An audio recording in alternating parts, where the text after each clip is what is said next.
شعری تازه ایجاد کردم، برای شما میخوانم. آب را ببین، آب را ببین، این آب پر از لای. ببخشید در خاطرم اونقدر نمانده است، یکی من کشی میکنم که تبرکر کنم. این آب ببین، این آب ببین، این آب پر از لای ببین، این قوم و این سنگ ببین، این خس و این خاشاک ببین.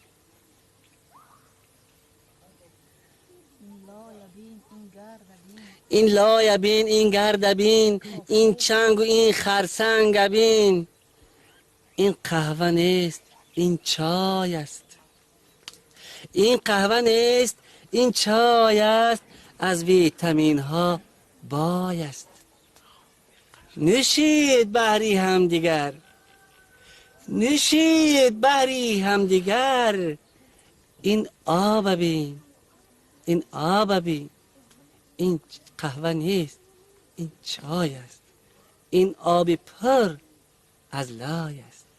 تشکر، سلامت باشید. استاد بشیر باطلاقی الهام گرفتم و یک شعر ایجاد کردم، 4 مصرع شعر. اگر اجازه باشد استاد من 4 مصرع شعر را قرائت کنم.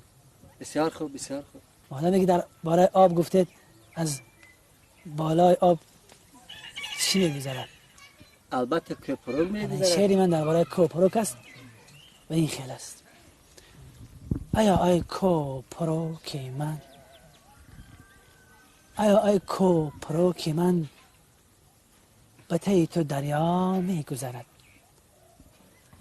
ماهی میگذرد، پوچاق تربوز میگذرد، لاتکا میگذرد.